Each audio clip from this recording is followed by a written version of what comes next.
Disse-lhe Pilatos: que é a verdade? E dizendo isto, tornou a ir ter com os judeus e disse-lhes: não acho nele crime algum.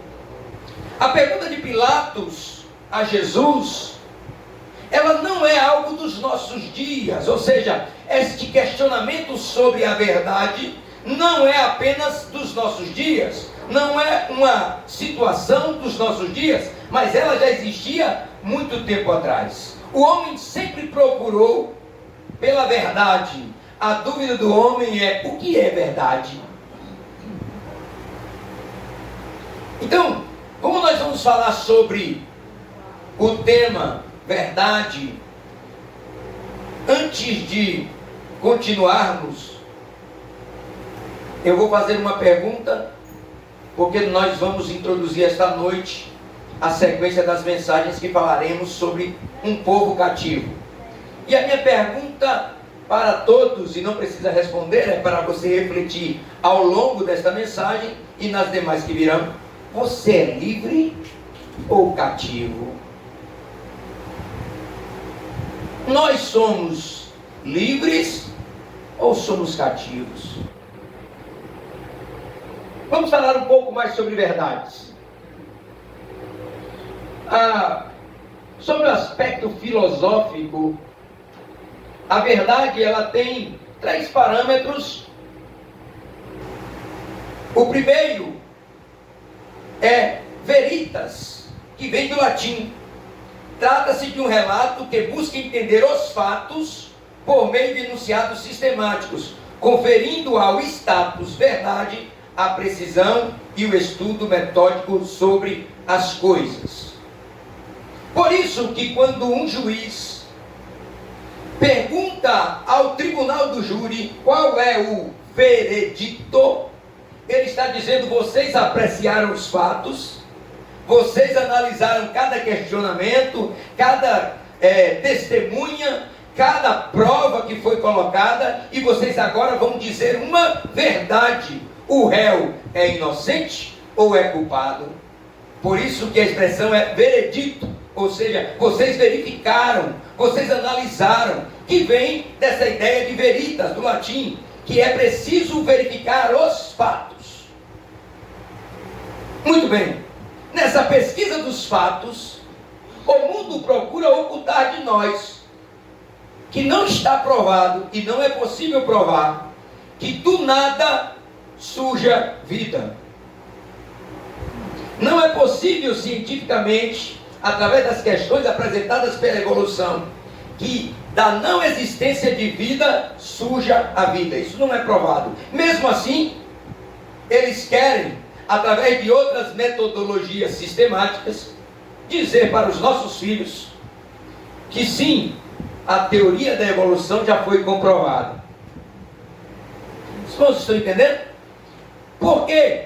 Porque para o latim veritas, para se chegar à verdade, você precisa apreciar os fatos, aquilo que aconteceu. Então, no latim, o trato da verdade tem muito a ver com o passado, porque só se pode provar algo no passado. Você só tem testemunha que algo aconteceu de algo que já aconteceu. Então, para o latim, veritas, a verdade está num passado que pode ser comprovado. Já para o grego é aletheia. Aletheia é a verdade nas coisas mesmas que aparecem. Para alcançar é preciso que sejam desocultadas. Só o presente pode ser verificado em loco. Só o que está acontecendo agora. Como é que eu posso verificar a presença dos irmãos aqui no culto? Só hoje eu posso fazer isso, no presente. Eu não posso fazer isso no passado. Hoje os irmãos estariam aqui, quem estaria? Não é possível fazer isso no passado. Só é possível verificar a verdade para o grego no presente. O presente é a verdade. Já para o hebraico, Emuná, aí aqui é uma noção mais de conhecimento de um pacto. Então a verdade para o hebraico é um pacto que foi confirmado. É uma promessa que foi cumprida. Então temos aqui, no veritas do latim, a ideia remete da verdade ao passado. Para o aletheia do grego, o presente. E para o judeu no hebraico, é algo que acontecerá certamente no futuro. Amém? Glória a Jesus. Glória. Só existe um que pode ser a verdade no passado, no presente e no futuro. Aleluia. Aleluia.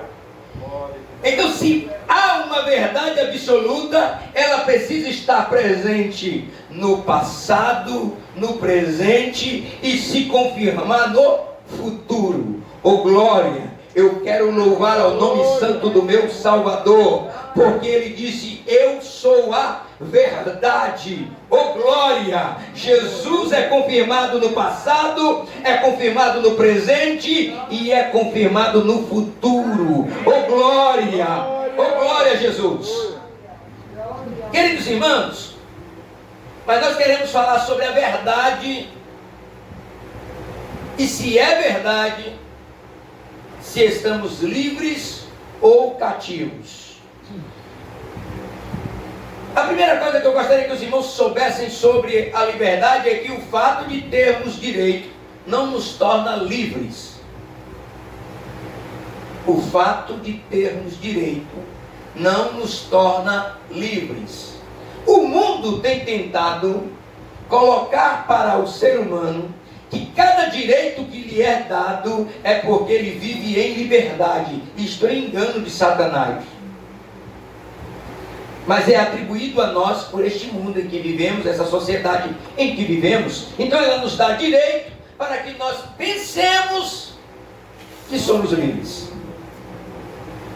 Observe que quanto mais direito o homem tem, mais escravo do pecado ele se torna. É verdade, aleluia.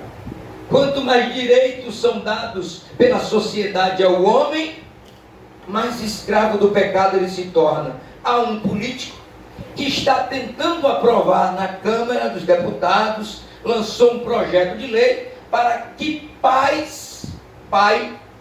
homem, sexo masculino, possa casar com uma filha. A ideia é tão perniciosa quanto tantas outras que existem. Ou seja, eles querem nos dar direitos para que nós estejamos a cada dia mais cegos do pecado. A prostituição é legalizada no nosso país como uma profissão. E elas têm direitos. Outros e outros pecados têm sido dado a liberdade da execução, direito de exercer o seu pecado, porque na verdade o que pretende é nos escravizar ainda mais. Mas eu gostaria de falar sobre 3 aspectos do cativeiro, como ele pode ser. O cativeiro ele pode ser intelectual ou mental. Quando passamos a acreditar em mentiras que pretendem se estabelecer como verdades. Olha que prisão terrível, e a principal prisão que nos detém. Nós imaginamos que aquelas mentiras são verdades. Eu gostaria de dar um exemplo. Estamos breve, há poucos instantes, da liberação das máscaras. Quantos já ouviram falar isso na televisão? Veja, é um cativeiro intelectual, né? Porque em um segundo, após a assinatura de uma caneta, por mãos de um governador, ou por mãos de um presidente, entendam isso, por favor, você vai acreditar que está livre do vírus e pode andar sem máscara. Assim, veja onde está o cativeiro mental aqui. Assim como você acreditou que por causa de uma assinatura em um documento, em um decreto, você estava protegido usando máscara. Os irmãos estão entendendo aqui? E nós somos presos a essas coisas e vivemos cativos. Eu não estou aqui orientando ninguém a não usar máscara, nem tampouco que foi errado se usar máscara até hoje. O que eu quero dizer é, não é possível que o vírus leia o decreto. Quantos concordam comigo?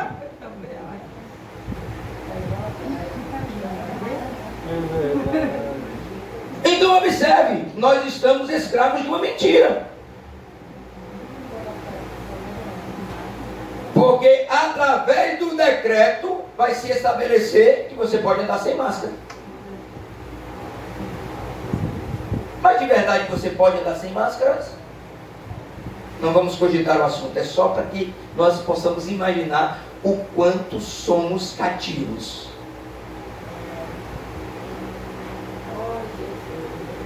O segundo cativeiro é o cativeiro comportamental. Mas o cativeiro comportamental, ele só é possível depois do cativeiro mental. É depois de se instalar o cativeiro mental que o seu comportamento de escravo, de súdito, de vassalo começa a acontecer. Vamos perceber? Olha só. Todos nós sempre usamos ou sempre fazemos alguma coisa através da instrução de outrem. Alguém disse, olha, isso aqui eu tomei, é muito bom. Tome também. Quem já usou mel aqui? Todos dizem que mel é bom para gripe, resfriados, não é isso mesmo? E aí você começa a usar. Alguém precisou colocar dentro do seu pensamento que isso realmente funciona para que você começasse a ter o comportamento de usar. Então observe que nós vamos nos filiando às ideias que são implantadas na nossa mente e nos tornando refém destas ideias. Vamos continuar na questão do vírus um pouquinho? A gente já está podendo falar dessas coisas sem ser, sem ser preso. Ora, alguém estabeleceu na mente de algumas pessoas que não existia tratamento precoce. E aqui eu não quero falar sobre qual é a medicação, mas não existe até hoje nenhuma doença que cientificamente seja comprovado que não vale a pena tratar precocemente. E como é que se estabeleceu o comportamento de não se usar nenhum remédio nesta doença atual? Porque alguém escravizou a nossa mente. Todos estão entendendo? Ora, a mais terrível doença, a mais mortífera, talvez, nos nossos dias, doença, é o câncer. Quantos já ouviram falar em tratamento precoce para o câncer? Quantos já ouviram falar? Se existe tratamento precoce para a doença que mais mata e que não existe cura, como não haveria tratamento precoce para uma outra doença? Os irmãos estão entendendo onde eu quero chegar? Glória. O comportamento de não usar medicação é fruto de um cativeiro mental que foi estabelecido no seu pensamento. Então eu gostaria de dizer algo para você esta noite. Não existe ninguém que não sofra efeitos de algum tipo do cativeiro. Em algum grau, ainda estamos cativos. E por fim, o terceiro é o cativeiro físico. Mas o cativeiro físico é uma imposição da força. Então, poucos de nós poderemos resistir. Mas eu quero falar como disse o apóstolo Paulo.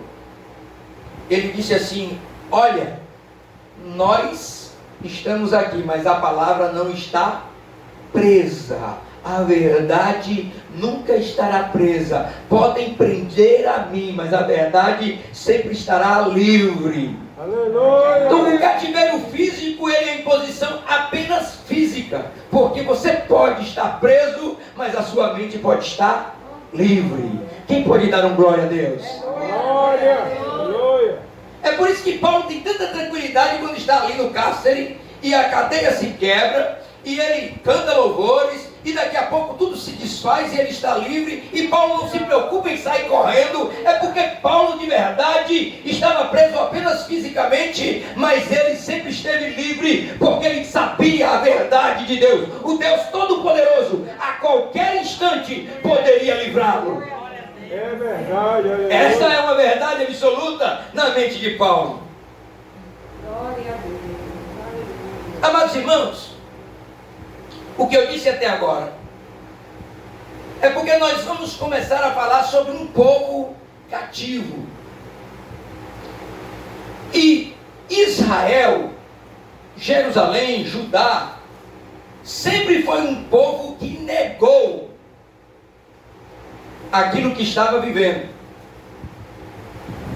Quando Jesus foi dialogar com eles, a primeira coisa que ele disse, quando Jesus apresentou João 8,32, conhecereis a verdade e a verdade vos libertará, a primeira coisa que eles disseram foi: nós nunca fomos escravos. Ora, mas eles estavam naquele exato momento, se não estavam escravos porque estavam recebendo chibatadas, mas eram cativos da vontade do Império Romano. Mas eles queriam discutir com Jesus: nós nunca fomos escravos. E Jesus está dizendo: é porque vocês ainda não conhecem a verdade. Conhecereis a verdade, e a verdade vos libertará. Aqui é tremendo, irmãos. Lembra quando eu falei que o primeiro cativeiro é o intelectual e mental? Jesus está dizendo: primeiro você precisa libertar a sua mente. Tem que ter conhecimento. Onde se adquire conhecimento? No intelecto. Jesus está dizendo: conhecereis a verdade, e a verdade vos libertará. Amados e queridos irmãos, o homem, ele não foi criado por Deus para ser submisso a nada. Quando Deus criou o homem, ele disse: sobre tudo isto dominarás, inclusive sobre a sua vontade. É por isso, queridos irmãos, e aqui eu quero falar com muita tranquilidade, que não há nenhum pecado que o Senhor Jesus Cristo não perdoe e possa libertar.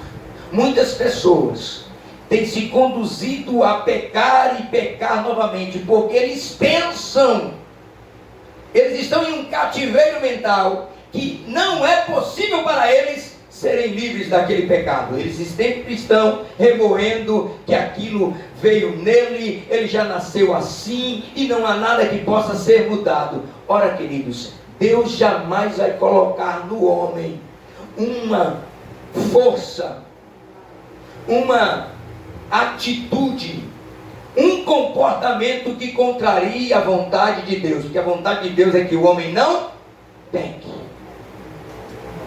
Então, se você puder esta noite ter este conhecimento da verdade, o Senhor está pronto para te libertar.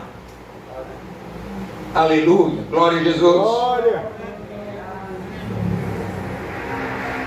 Ele está dizendo: olha, sabe aquela vontade que você tem de cometer o pecado?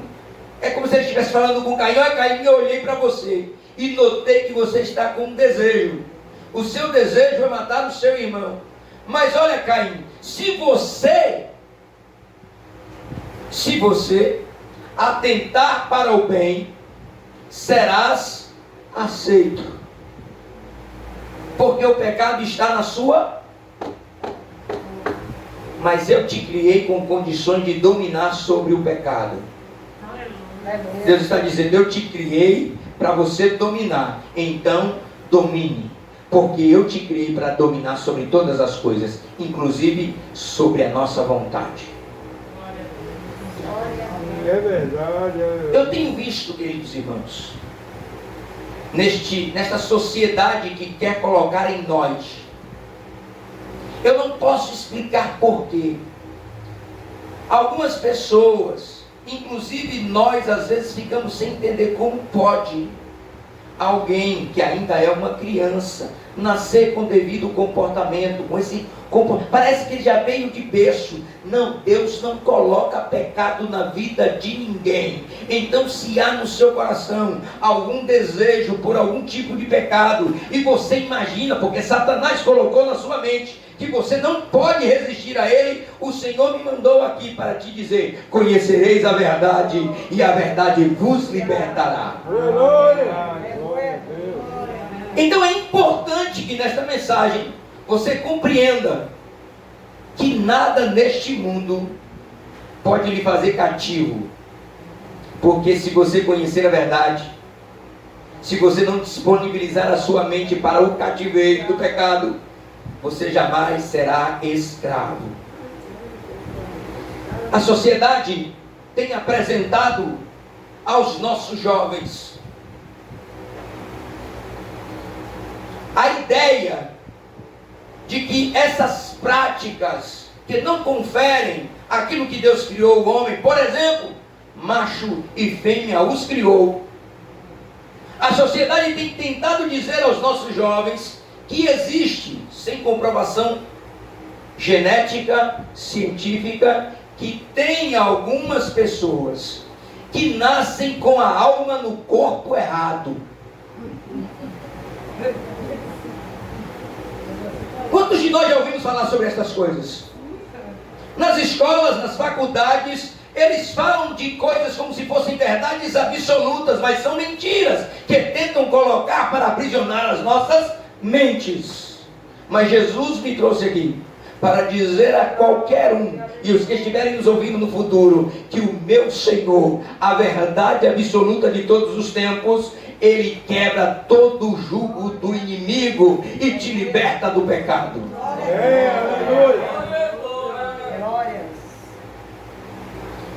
Eles todos os dias tentam atribuir aos vícios humanos uma condição de doença. Já notou isso? Verdade. Os vícios humanos apresentados como doenças. Amados e queridos irmãos, não existe nenhum pecado que seja uma doença, porque se for, Deus não precisa libertar o homem do pecado, precisa curar ele do pecado. Verdade. Vocês estão entendendo? Aleluia. Mas a sociedade quer o quê? Colocar em nós vícios como doenças. Até que sim, a dependência química pode tornar-se uma doença, mas ela não começa como doença, ela começa como pecado. Dependência do álcool, dependência das drogas, a dependência química, dependência de remédios. A doença é instalada após e não como princípio. E nós vamos nos permitindo acreditar nestas coisas e vamos nos tornando prisioneiros. Por causa destas mentiras que estamos acreditando, não estamos mais pregando contra certos tipos de pecado. Porque não é pecado, é doença. Entenda bem, meus queridos irmãos, o que nós precisamos compreender nesta noite, para que possamos dar seguimento às mensagens que virão, é: Jesus Cristo veio para libertar em primeiro lugar a sua mente. Vou provar isso. Quando os judeus quiseram saber de Jesus se seria no seu tempo que ele iria remir Israel, colocar o rei no trono, ou estar no trono, e agora fazer como fez Davi, livrar todo Israel dos seus inimigos, Quando Israel, porque era isso que eles esperavam, Jesus estava dizendo: mas eu não vim aqui para libertar vocês do jugo de Roma. Eu vim aqui para livrar vocês do jugo do pecado, das mentiras que foram colocadas na mente de vocês e que tornaram vocês cativos de outros homens. Jesus veio dizer: eu sou o caminho, eu sou a verdade e eu sou a vida. Aleluia! Glória a Deus! Mas é possível que Jesus seja esta verdade absoluta que nós procuramos? Ele é a verdade do passado, veritas. Eu convido você a ler João, capítulo de número 1, versículo de número 1. Seria Jesus dizendo: conhecereis a verdade? Depois ele diz dele mesmo: eu sou a verdade. E depois ele diz: eu vim para lhes dizer a verdade. E depois ele diz assim: se vocês me conhecerem, oh glória a Jesus, vocês serão livres. Jesus é esse veritas. Ou seja, essa consulta ao passado. João 1:1 tira a nossa dúvida. No princípio era o Verbo, e o Verbo estava com Deus, e o Verbo era Deus. Aleluia. Jesus está dizendo: eu sou a verdade do passado. Você pode constatar, você pode verificar no passado, porque antes não havia nada, mas com Ele tudo foi feito. Aleluia, porque Jesus é esta verdade do passado. Mas Jesus é a verdade do presente.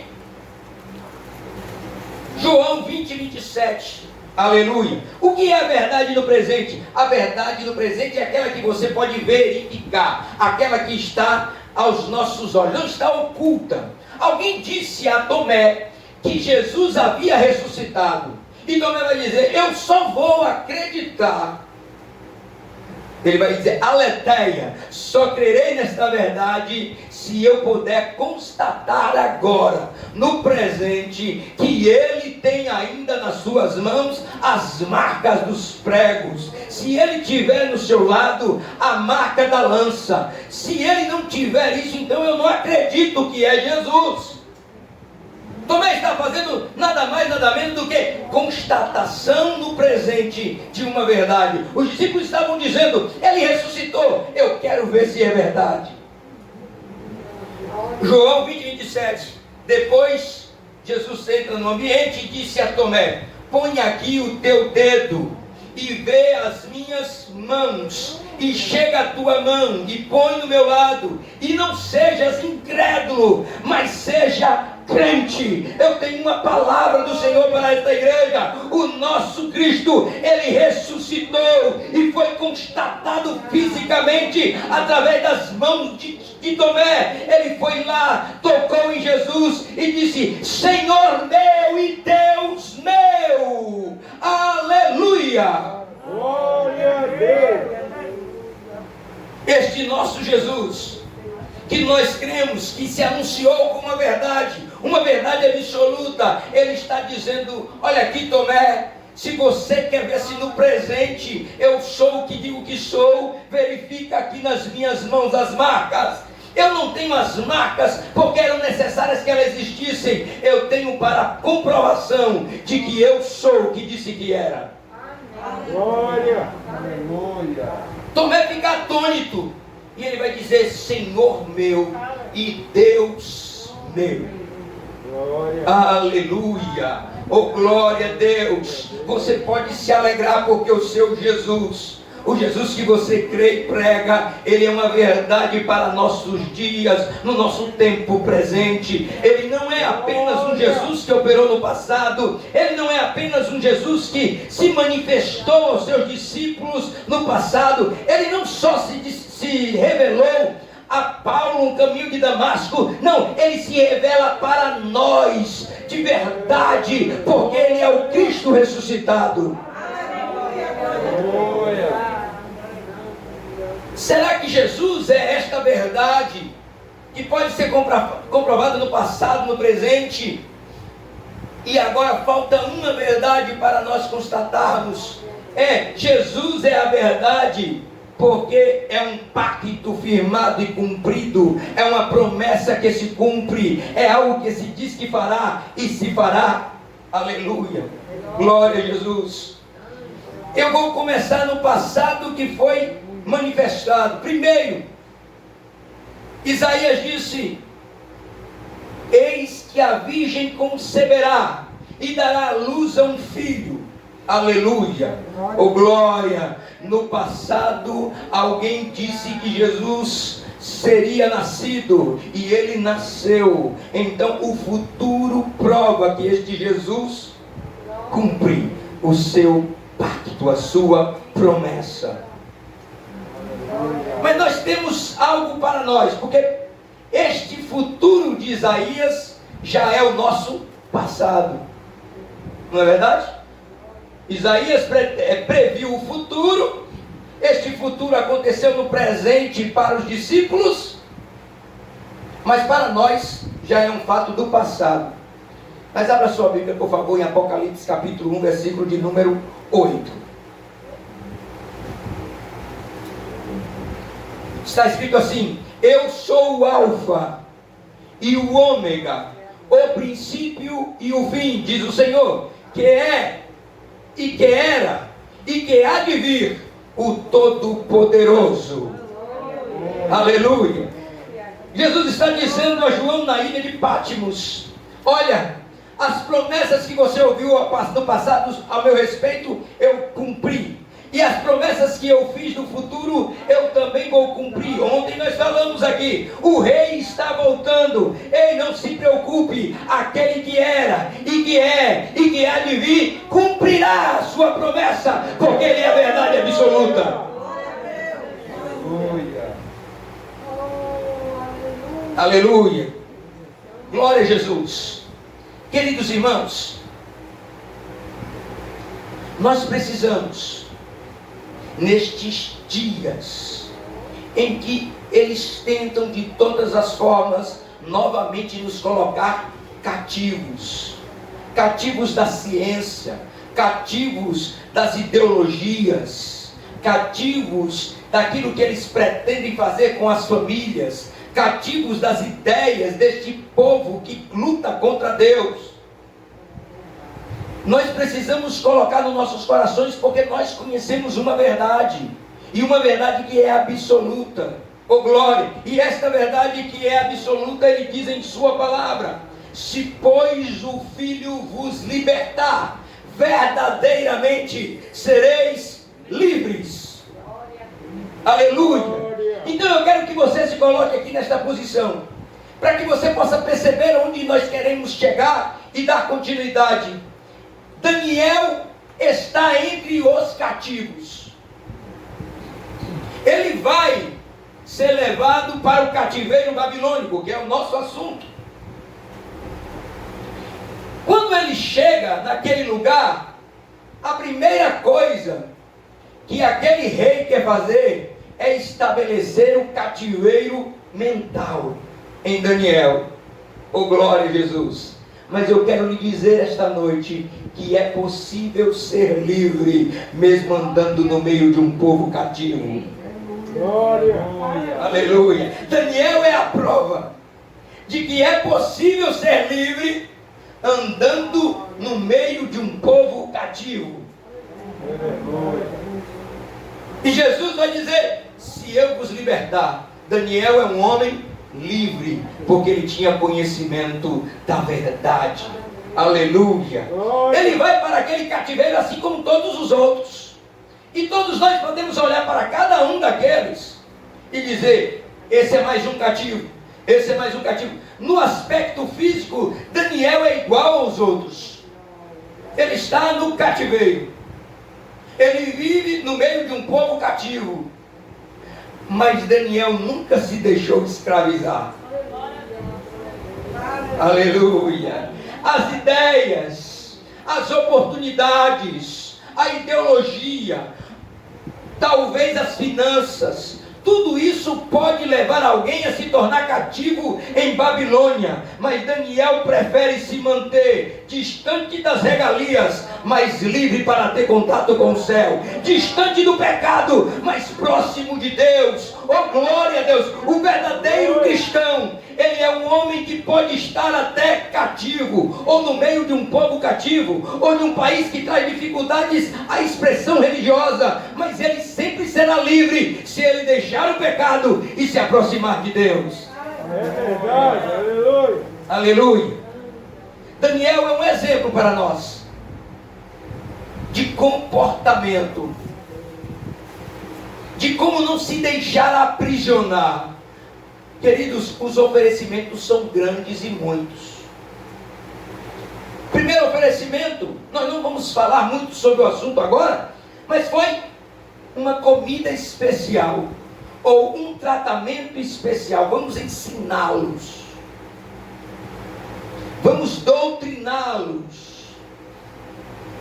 O primeiro lugar que Babilônia quis atingir aqueles que eram os especiais, aqueles que eram os principais, aqueles que tinham lugar de fala, aqueles que tinham posição para falar do Senhor, aqueles que tinham capacidade teológica e espiritual. A primeira coisa que Babilônia oferece é uma cadeira na ciência, porque eles precisavam primeiro mudar a mente.